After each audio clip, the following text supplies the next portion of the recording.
Hello friend, Python programming के course के playlist में आज की वीडियो में हम डिस्कस करने वाले हैं पाइथन पैकेजेस के बारे में। यानी पाइथन प्रोग्रामिंग के अंदर पैकेजेस क्या होता है, उसके बाद हम डिस्कस करेंगे कुछ बिल्ट इन फंक्शंस के बारे में जिसका यूज हम पैकेजेस के अंदर करते हैं, जो कि आपके सिलेबस में दे रखा है। मैटप्लॉटलिब फंक्शंस के बारे में, और उसके बाद नंपी फंक्शन देखेंगे, और वीडियो के लास्ट में हम पैराडिस फंक्शंस के बारे में डिस्कस करेंगे। सो वीडियो को लास्ट तक जरूर देखिएगा। और हाँ, अगर अभी तक आप इस चैनल पे नए हो तो चैनल को जल्दी से कर लीजिएगा सब्सक्राइब। और अगर आप इस कोर्स की पीपीटी या फिर पीडीएफ नोट्स को डाउनलोड करना चाहते हैं तो डिस्क्रिप्शन में लिंक है, आप वहां से जाके डाउनलोड कर सकते हैं। तो सबसे पहले हम बात कर लेते हैं पाइथन पैकेजेस के बारे में कि पाइथन के अंदर पैकेजेस क्या होता है। पैकेजेस को समझने से पहले हमें समझना पड़ेगा कि मॉड्यूल्स क्या होते हैं। मॉड्यूल्स क्या होता है? एक तरह का ऐसा कंटेनर होता है जिसके अंदर पाइथन के अंदर यूज होने वाले क्लासेस, फंक्शन और वेरिएबल को हम स्टोर करने का काम करते हैं। यानी मॉड्यूल्स एक तरह का ऐसा कंटेनर होता है जिसके अंदर हम क्या करते हैं कि सर्वरल क्लासेस आ जाते हैं, फंक्शंस आ जाते हैं और वेरिएबल्स आती हैं। इन सारी चीजों को कंटेन करता है, उसे हम मॉड्यूल बोलते हैं। और जो हमारा पाइथन पैकेजेस होता है वो क्या करता है? डिफरेंट टाइप्स ऑफ मॉड्यूल को होल्ड करने का काम करता है। यानी मॉड्यूल क्या करता है? वो क्लासेस, फंक्शन, वेरिएबल को होल्ड करता है, और हमारा जो पैकेजेस होता है वो मॉड्यूल्स को होल्ड करने का काम करता है। अगर इसी बात को हम सिंपल टर्म में समझे तो जो पैकेजेस होता है पाइथन के अंदर एक तरह का ऐसा फोल्डर होता है जो कंटेन करता है वेरियस मॉड्यूल्स फाइल को। मतलब कि एक तरह का ऐसा फोल्डर जिसके अंदर हम different types of module file को रख सकते हैं, तो उसको हम बोलते हैं पाइथन पैकेजेस। और इसके अंदर जो बिल्ट इन फंक्शन है, तीन तरह के फंक्शन है। मैटप्लॉटलिब फंक्शन हो गया, नंपी फंक्शन हो गया, पैराडिस फंक्शन हो गया। इन तीनों का इसके अंदर यूज किया जाता है और ये बिल्ट इन फंक्शंस है। और भी फंक्शन होंगे लेकिन यहाँ पे आपके सिलेबस में तीन ही देखा रखा है, तो हम इसके बारे में डिस्कस करेंगे। आगे बढ़ने से पहले हम समझ लेते हैं इसके स्ट्रक्चर के बारे में कि पाइथन प्रोग्रामिंग के अंदर पैकेजेस का स्ट्रक्चर क्या होता है। पैकेजेस क्या करता है ना कि पैकेजेस एक तरह का फोल्डर है जो क्या करता है? डिफरेंट टाइप्स ऑफ मॉड्यूल को होल्ड करने का काम करता है। यहाँ पे देखो सब पैकेज है। अब सब पैकेज भी क्या करेगा? अदर मॉड्यूल्स को होल्ड करने का काम करेगा। अब इसके एक एग्जांपल को हम डिस्कस कर लेते हैं। सपोज दैट एक पैकेजेस क्या होता है ना, एक तरह का कार होता है, जस्ट लाइक कार हो गई। अब कार क्या किन किन चीजों को कंटेन करने का काम करता है? देखो कार के अंदर क्या हो गया? कंटेनर। कंटेनर की बात करें किन किन, अब यहाँ पे कार एक तरह का पैकेज हो गया। ये जो कंटेनर है ना, ये हमारा मॉड्यूल हो गया, ठीक है, जो कंटेन करेगा। अब मॉड्यूल के अंदर क्या हो गया? जैसे अब कंटेनर के अंदर क्या मशीन है मान लिया हमने, ठीक है। एक तरह का मॉड्यूल हमारा मशीन हो गया, दूसरा मॉड्यूल कलर हो गया, तीसरा मॉड्यूल पार्ट हो गया। तो मशीन के अंदर क्या हो गया? ट्यूब हो जाएंगे, ठीक है, इंजन हो जाएंगे, गियर हो जाएगा। ये सारी चीजें क्या हो जाएंगी? मशीन के पार्ट। यानी जैसे फाइल्स हो गए, क्लासेस हो गए, वेरिएबल्स, ये सारी चीजें। उसके बाद कलर के अंदर क्या? बॉडी का कलर हो सकता है, इंटीरियर हो सकता है, एक्सटीरियर हो सकता है, ये सारी चीजें देखने को मिल सकती है। उसके बाद पार्ट्स के अंदर क्या हो गया? ग्लास हो गया, बॉडी मटेरियल हो गया, स्ट्रक्चर हो गया, ये सारी चीजें आपको देखने को मिल जाती है। तो पैकेजेस एक तरह का कार है। अब कार किन किन चीजों को होल्ड करता है, या इसको और सिंपल तरीके से देख सकते हैं कि कार हो गया। अब कार क्या है कि एक ही तो कार होगी नहीं, मार्केट में डिफरेंट टाइप्स की कार चल रही है, तो डिफरेंट टाइप्स की कार हो गई। अरे भाई, डिफरेंट डिफरेंट कंपनी की कार हो गई। अब उन कंपनी की कार क्या कर रही है कि अलग अलग ब्रांड्स की अलग अलग, मतलब सीजन में अलग अलग अपनी ब्रांड की कार लॉन्च कर रही है। तो सारी चीजों को हम किसमें गिनेंगे? सब तो है कार ही, लेकिन वो डिफरेंट डिफरेंट कंपनी की है, डिफरेंट डिफरेंट उनका नाम है, तो वही होता है हमारा पाइथन पैकेजेस, ठीक है। आई होप कि आपको समझ में आए। अब आगे हम बात करेंगे उसके बिल्ट इन फंक्शंस के बारे में, जिसमें हम देखेंगे मैटप्लॉटलिब फंक्शंस के बारे में कि मैटप्लॉटलिब फंक्शन होता क्या है। जो मैटप्लॉटलिब फंक्शन होता है एक तरह का प्लॉटिंग लाइब्रेरी होता है जो क्रिएट करता है static, animated and interactive visualisation. मतलब कि जो मैटप्लॉटलिब फंक्शन होता है इसका हम विजुअलाइजेशन के लिए यूज करते हैं। ये क्या करता है कि एनिमेटेड, इंटरेक्टिव विजुअलाइजेशन के लिए यूज किया जाता है। ये जनरेट करता है प्लॉट को, हिस्टोग्राम को, पावर स्पेक्ट्रा को, बार चार्ट को, इरर चार्ट को, स्कैटर प्लॉट को, इन सारी चीजों को डिफाइन करने का काम करता है हमारा मैटप्लॉटलिब फंक्शन। जैसे सपोज दैट देखिए कुछ इस तरह के आप ग्राफ देखते हैं। पाइथन प्रोग्रामिंग की हेल्प से हम क्या करते हैं कि ज्यादातर मशीन लर्निंग, एआई के ऊपर काम करते हैं, ठीक है। तो उसके अंदर हमको इस तरह के ग्राफ्स देखने को मिलते हैं डेटा साइंस के अंदर, ठीक है, जो हमारा मशीन लर्निंग होता है। तो ये सारी चीजें जो जनरेट होती हैं वो पाइथन फंक्शन जो हमारा बिल्ट इन फंक्शन होता है जिसका यूज हम पैकेजेस के अंदर करते हैं, यानी मैटप्लॉटलिब फंक्शन होती है, ये सारी चीजों को जनरेट करने में हेल्प करते हैं। तो इनके बारे में देख लेते हैं कि कितने टाइप्स होते हैं मैटप्लॉटलिब फंक्शंस के। तो उसके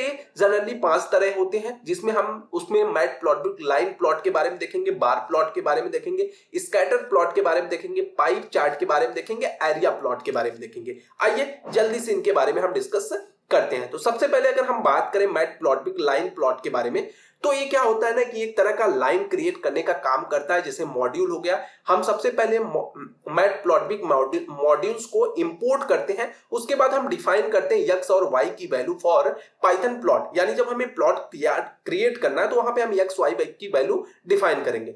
plot the data using the plot, अब प्लॉट के अंदर जो डेटा यूज किया जाता है उसके लिए हम प्लॉट फंक्शंस का यूज करेंगे, और इस डेटा को डिस्प्ले करने के लिए हम शो फंक्शंस का यूज करते हैं। Plot create a line plot by connecting the points defined by x and y value. अब जो प्लॉट के अंदर लाइंस कनेक्ट होंगी एक दूसरे से, जो वैल्यू हम एक्स वाई के अंदर डिफाइन करेंगे उसके हेल्प पे होंगी।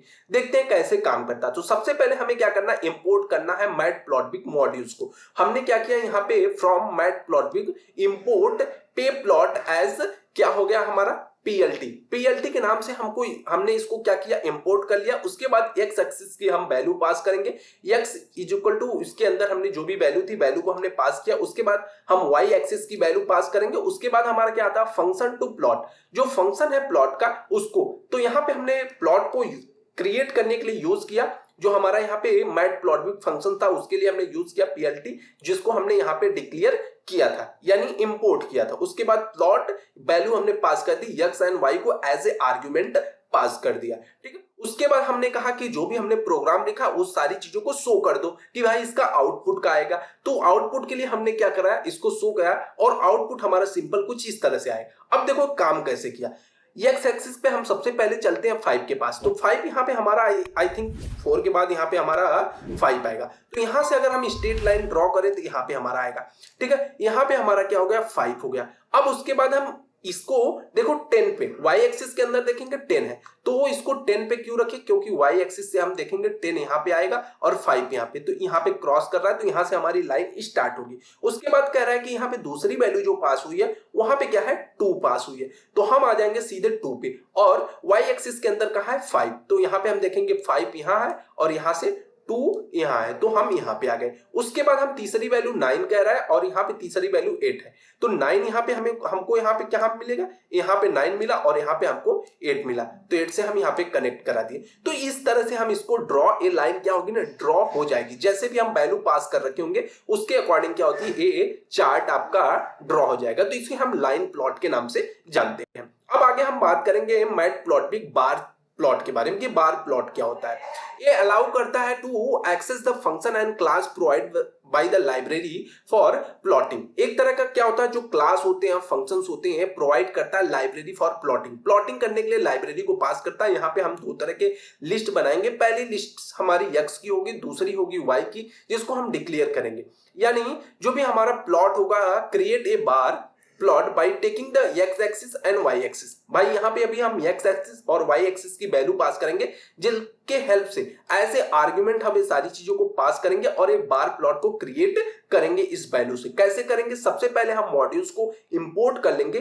तो मैटप्लॉटलिब मॉड्यूल्स को हमने एज ए पीएलटी यानी पी प्लॉट को ऐसे हमने क्रिएट कर लिया, यानी इंपोर्ट कर लिया। उसके बाद हमने एक्स की एक्सिस की जो भी वैल्यू थी उसको पास किया, फिर वाई एक्सिस की वैल्यू को पास किया, और जो हमने फंक्शन था हमने उसको कॉल किया, और इसके अंदर हमने क्या किया, वैल्यू को एज ए आर्गुमेंट एक्स और वाई की वैल्यू को पास कर दिया। उसके बाद हमारा आयु प्रोग्राम पूरी तरह से सेम होगा, बस जो भी फंक्शंस की यूजेस है उसके अंदर, ठीक है। तो यहाँ पे हम शो कराएंगे तो आउटपुट हमारा कुछ इस तरह से आएगा। आउटपुट कैसे, सबसे पहली वैल्यू, मतलब यहाँ पे ओवरऑल आउटपुट शो हो रहा है, लेकिन पहली वैल्यू जो क्रिएट होगी, y की वैल्यू कितनी है 5 और 10 की एक्स की वैल्यू कितनी है 5 है, y एक्सिस की वैल्यू 10 है। तो 10 और 5 यहाँ पे देखेंगे हम, 5 की वैल्यू हो गई और यहाँ पे क्या है 10 की वैल्यू यहाँ तक, तो ये बार कहां तक जाएगा, यहाँ तक जाएगा। उसके बाद 2 है और इधर 5 है, तो यहाँ पे देख लेंगे 2 और यहाँ पर 5 तक ये वैल्यू जा रही है। उसके बाद हमारा क्या है 9 है और 8 है, तो हम 9 पे जाएंगे और यहाँ तक हम 8 तक वैल्यू को क्रिएट करेंगे। उसके बाद 4 हो जाएगा तो हम 4 पे जाएंगे, इधर कितना है 4, तो 4 और 4 को हम यहाँ पे देख लेंगे। उसके बाद 7 और 2 है, तो हम यहाँ पे आ गए 7 7 और यहाँ पे 2। तो इस तरह से हम क्या कर सकते हैं, बार चार्ट को, बार प्लॉट को क्रिएट कर सकते हैं मैटप्लॉटलिब फंक्शंस के हेल्प से। आगे हम बात करेंगे मैटप्लॉटलिब स्कैटर प्लॉट। स्कैटर का मतलब होता है बिखरा हुआ, मतलब जो फैला हुआ है। तो इसमें हम प्लॉट को इंपोर्ट करेंगे और x और y की वैल्यू पास करेंगे स्कैटर प्लॉट के लिए।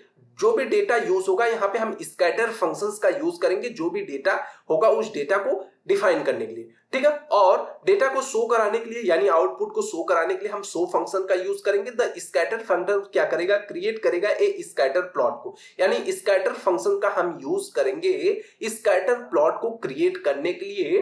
Plotting individual data points defined by the x and y value. अब प्लॉटिंग के अंदर जो इंडिविजुअल डेटा पॉइंट्स होंगी वो किसके बेस पे डिफाइन होंगी, एक्स एंड वाई वैल्यू के हिसाब से होंगे। तो हमारा प्रोग्राम क्या हो गया, सबसे पहले हम मेटाप्लॉटलिब मॉड्यूल को इंपोर्ट करेंगे। तो इंपोर्ट यहाँ पे हमने कर लिया, एक्स एक्सिस की वैल्यू पास कर दी, वाई एक्सिस की पास कर दी, और यहाँ पे देखो प्लॉट ना, अब यहाँ पे स्कैटर डॉट स्कैटर फंक्शन का यूज किया, इसमें एज आर्ग्यूमेंट हमने एक्स और वाई की वैल्यू को पास कर दिया। अब पीछे हम क्या कर रहे थे, प्लॉट की वैल्यू पास कर रहे थे, मतलब पीएलटी डॉट प्लॉट को यूज हम कर रहे थे, लेकिन यहाँ पे हम क्या करेंगे स्कैटर का यूज करेंगे क्योंकि हम स्कैटर प्लॉट बना रहे हैं। उसके बाद हमारा जो भी फंक्शंस को शो कराने के लिए हम प्लॉट डॉट शो फंक्शंस का यूज करेंगे। आउटपुट हमारा कुछ इस तरह से आएगा। स्कैटर का मतलब ही होता है बिखरा हुआ। तो सबसे पहली वैल्यू हमारी क्या है 5 और वाई एक्सिस पे वैल्यू कितनी है 10, तो हम यहाँ पे देख लेंगे 5 और यहाँ पे 10, तो पहली वैल्यू यहाँ पे आ जाएगी, ठीक है। उसके बाद इसी तरह से हमारी दूसरी वैल्यू आ जाएगी 2 और 5 के लिए यहाँ आ जाएगी, और उसके बाद 9 और 8 के लिए यहाँ पे आ जाएगी। तो इसी तरह से सारे डेटा शो हो जाते हैं, ठीक है। यानी पहले वाई एक्सिस, पहले हम एक्स एक्सिस पे चलेंगे, उसके बाद वाई एक्सिस से डेटा को क्रिएट कर लेंगे, ठीक है। अब आगे हम बात करेंगे मैटप्लॉटलिब पाई चार्ट प्लॉट के बारे में। पाई चार्ट प्लॉट क्या होता है उसके बारे में हम देख लेते हैं।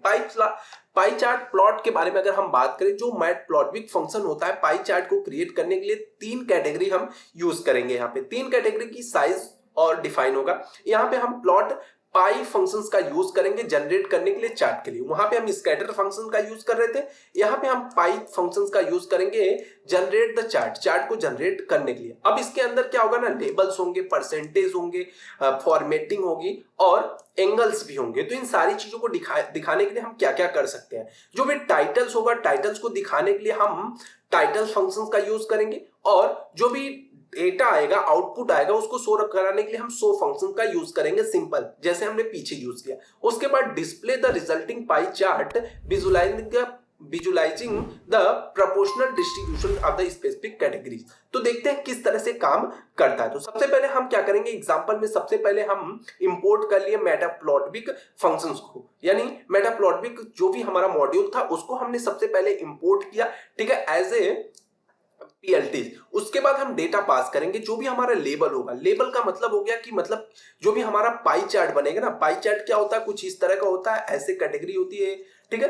अब इसके अंदर जो डेटा पास हुआ, हमने 3 तरह के डेटा को पास किया, ग्रीक 1, ग्रीक 2, ग्रीक 3। अब कितने कितने परसेंटेज के रहेंगे, मतलब जो ग्रीक 1 की वैल्यू होगी वो 35% रहेगी, ग्रीक 2 की वैल्यू भी 35% रहेगी, लेकिन जो ग्रीक 3 होगा उसकी वैल्यू कितनी होगी 30% होगी, ठीक है। अब हम प्लॉटिंग करेंगे द पाई चार्ट की। अब यहाँ पे कह रहा है कि प्लॉट डॉट पाई, पाई के अंदर अब हम क्या करना था, हमें साइज देना था, एंगल देना था। जैसे यहाँ पे हम देखा ना, यहाँ पे एंगल, ये सारी चीजों को डिफाइन करने के लिए हम क्या करेंगे, यहाँ पे पाई फंक्शन यानी क्रिएट करने के लिए पाई फंक्शंस का यूज करेंगे।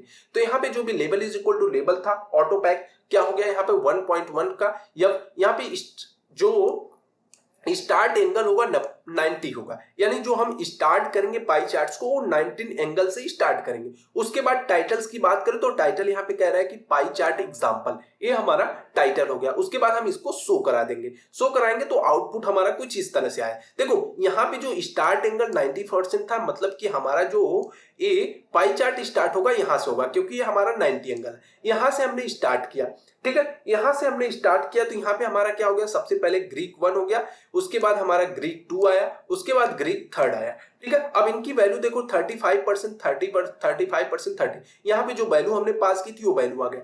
अब ये जो पाई डॉट टाइटल था ना, यहाँ पे क्या होगा ना, एक टाइटल आ जाएगा जिसका नाम होगा पाई चार्ट एग्जाम्पल। यहाँ पे मतलब एक टाइटल हो जाएगा इस इमेज का, यानी इस ग्राफ का, इस चार्ट का एक नाम हो जाएगा। वो नाम क्या होगा, उसी नाम को दिखाने के लिए हम क्या करते हैं, पाई टाइटल्स का यूज करते हैं। आई होप कि आपको ये भी अच्छी तरह से समझ में आया होगा। अब हम बात करेंगे मैटप्लॉटलिब एरिया प्लॉट के बारे में। एरिया प्लॉट क्या होता है, तो एरिया प्लॉट को हम डिफाइन करने के लिए दो लाइंस का यूज करते हैं, लाइन 1 और लाइन 2 का यूज करेंगे। The area between the line is said in sky blue with colour क्या 40% ट्रांसपेरेंसी के साथ यूज करेंगे। मतलब इसके अंदर का जो कलर होगा दोनों लाइंस के बीच में, यानी दो लाइंस हम यूज करेंगे, इसके बीच में जो इस कलर होगा ना वो क्या होगा, स्काई ब्लू होगा, 40% ट्रांसपेरेंसी के साथ होगा। कह रहा है कि the x axis value are in the list x and corresponding y axis value for each line are the y1 and y2 labels, ठीक है। टाइटल हो जाएगा, लिनेन से हो जाएगा, ये सारी चीजें। उसके बाद हम एडिट करेंगे, रिजल्ट करेंगे, डिस्प्ले करेंगे। तो कैसे करेंगे, इसके लिए हम देखेंगे एग्जांपल्स को। तो सबसे पहले हम क्या करेंगे, इंपोर्ट कर लेंगे हमारा जो भी मैटप्लॉटलिब फंक्शंस है, ठीक है, उसको हमने इंपोर्ट कर लिया मॉड्यूल को। उसके बाद हम वैल्यू पास करेंगे, एक्स की वैल्यू हमने पास की 1 2 3 4 5 हो गया। उसके बाद जो y की वैल्यू है ना उसको दो फॉर्मेट में हम पास करेंगे। दो फॉर्मेट में क्यों पास करेंगे अभी हम देखेंगे जब आउटपुट, उसके बाद मैं समझाता हूं इस चीज को। 10 20 इस तरह से हमने वैल्यू पास कर ली। एरिया चार्ट हो गया, एरिया चार्ट को हम फिल करेंगे बिटवीन। कह रहा है कि जो भी एरिया चार्ट होगी मतलब एक्स वाई। अब हम आउटपुट देखते हैं, उसके बाद इस चीज को देखते हैं, ठीक है। देखो दो वैल्यू पास करने का मतलब क्या था, सबसे पहले हम देखेंगे एक्स एक्सिस से हम स्टार्ट करेंगे, मतलब एक से हमने स्टार्ट किया। अब एक पे क्या है ना, y की वैल्यू कितनी है 10 है, और यहाँ पे क्या है y2 की वैल्यू कितनी है 5 है। यानी पहली वैल्यू क्या है, यहाँ पे 1 से हमने स्टार्ट किया तो 1 से स्टार्ट हो गया, पहली वैल्यू 5, दूसरी value 10।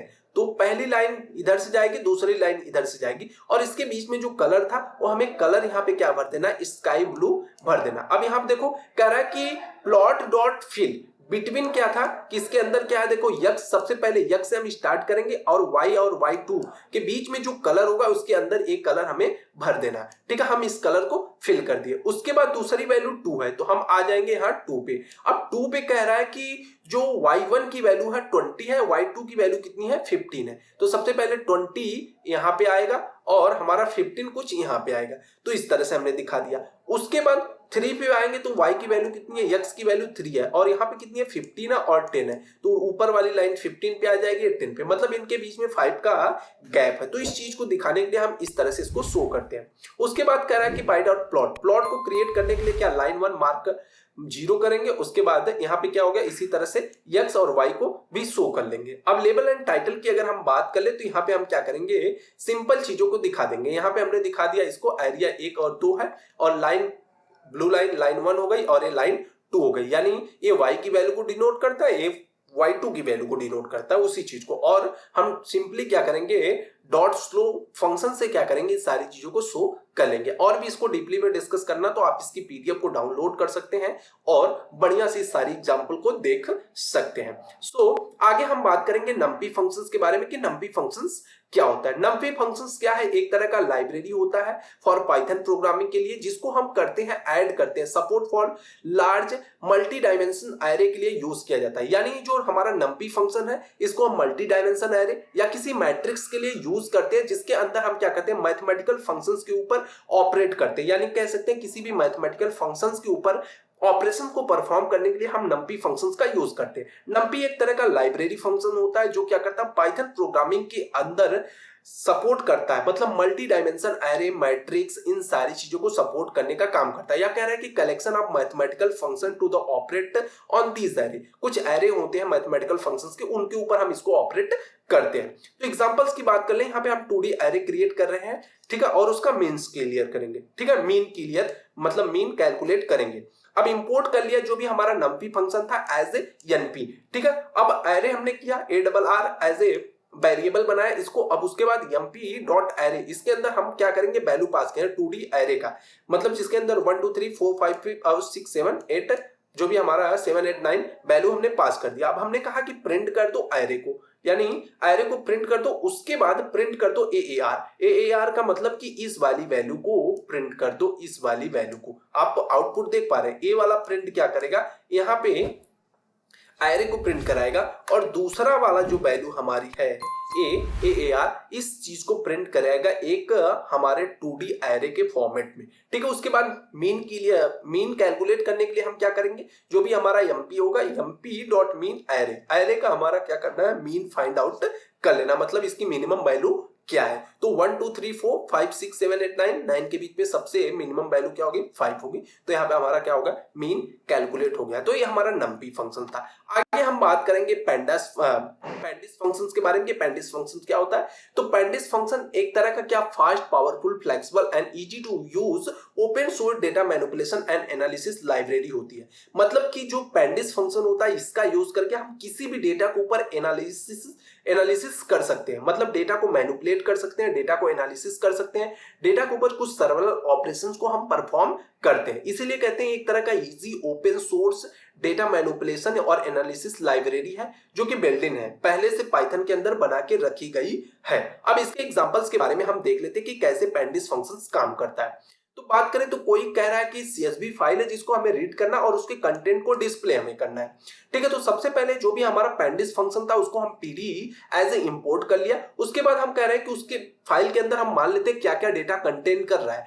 Data dot CSV file, वो उसका क्या है, पाथ है, मतलब लोकेशन है। ठीक है, कहाँ पे फाइल स्टोर है और वो क्या क्या डेटा को कंटेन कर रहा है, ये समझ लो। मान लो उसके अंदर नेम है, एज है, सिटी है।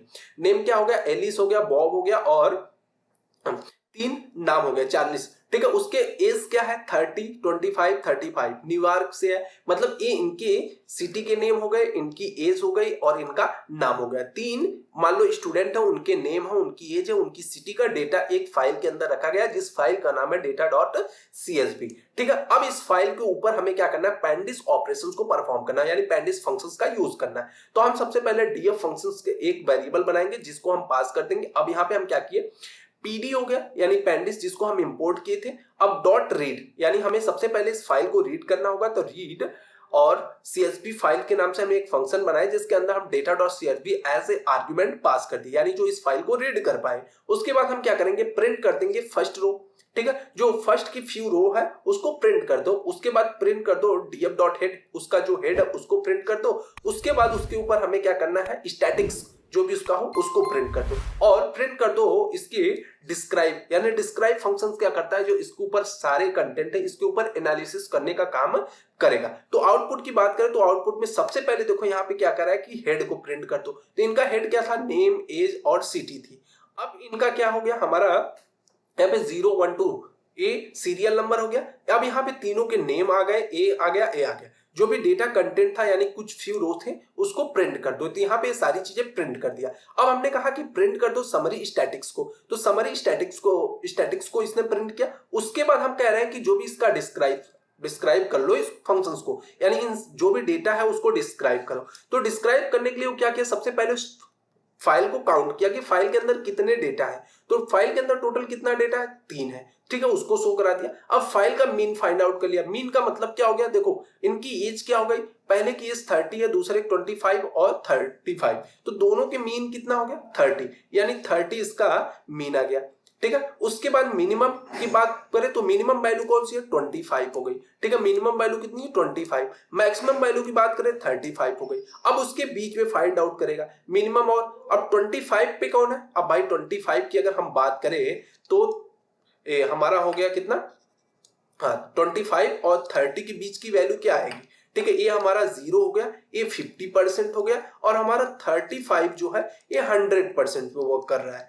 ठीक है, तो इसके बीच में जो वैल्यू आएगी वो कितनी आएगी, 70.5। ये इसका क्या हो गया, 25 हो जाएगा, और 50% की वैल्यू हम लोग ऑलरेडी फाइंड आउट कर लिए, 30 आएगा, और 75% वैल्यू के अंदर 32.5 आएगा। तो इस तरह से क्या करता है, किसी भी डेटा के ऊपर कैलकुलेशन करता है, एनालिसिस करने का काम करता है पैंडिस फंक्शन। आई होप कि आपको सारी चीजें अच्छी तरह से समझ में आई होंगी कि मॉड्यूल क्या होता है, उसके अंदर जो भी बिल्ट इन फंक्शंस हैं वो किस तरह से काम करते हैं, उसके टाइप्स के बारे में। सो फ्रेंड, आज की वीडियो में बस इतना ही। अगर वीडियो पसंद आया हो तो लाइक, कमेंट और सब्सक्राइब जरूर कीजिएगा। और हाँ, अगर आप इस कोर्स की पीपीटी या फिर पीडीएफ नोट्स को डाउनलोड करना चाहते हैं तो डिस्क्रिप्शन में लिंक है, आप वहां से जाके डाउनलोड कर सकते हैं। Thanks for watching the video. Thank you. Bye bye guys.